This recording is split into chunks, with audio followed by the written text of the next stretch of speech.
My ex-husband Chad is manipulative, untrustworthy. He's a pathological liar, but he's also charming. I met Chad when I was 21. We got pregnant fairly quickly. We had the girls in 2001, and I filed for divorce in 2011.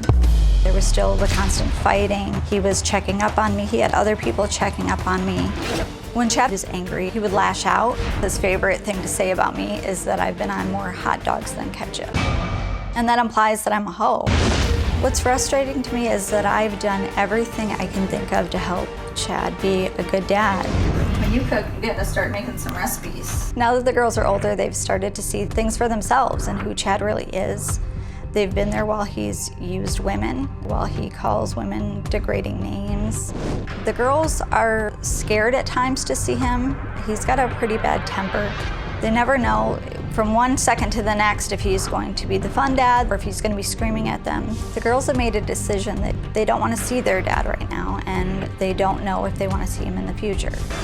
He has messaged them on social media sites. He started showing up at their events. My daughters were practicing with the marching band in this field up here, and Chad was sitting over here watching them.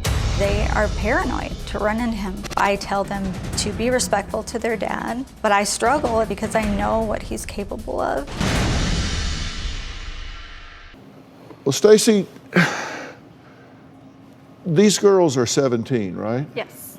Okay, so they're young women. These aren't infants. These aren't Correct. adolescents. These are young women. Yes. Do they think for themselves? They do. And have you had a conversation with them that alienates them from their father? Of course not. I actually do the opposite. You know, I grew up without a dad, and I think it's very important for my daughters to have their dad. But enough is enough. I'm tired of feeling like I have to protect them. I'm tired of him lying about me, about the girls, to everyone that will listen. The girls get harassed from other people because of the things that he says. Well, have you pulled them, have either of you or Chad, pulled them into adult issues between the two of you? Chad has. I haven't. When they were younger, he would tell them things. You know, he would tell me when he was mad at me for whatever made-up reason. He would tell me he would try to make them hate me. And I would have to have conversations with them. You know, they're kids. They were kids at that time. It was middle school.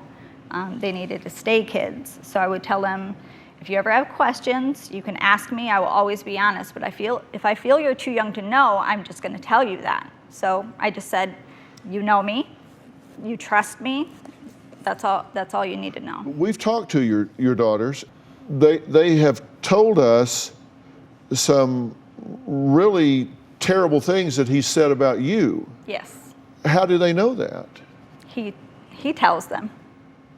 He tells them those things about me. I don't tell them what he says. They say that you have shared with them some of the things that he has said about you to them in text messages or letters, things that he's said about you, things that you've given them a slanted view, and you haven't shared with them what you've said about him, but you've said some things to them that he said about you in frustration. No, actually, I don't tell them those things. I don't feel like they should know. The things that they've read one text message conversation, and it was not about me. What the conversation was after the girl stopped talking to him, he was posting some things on social media about me. So, like, the girls and their dad got into a huge fight. I wasn't there. I had nothing to do with it. And when they decided they didn't want to talk to him, they wanted a break, he was posting things online about how I'm an abusive mother and I'm keeping them from him.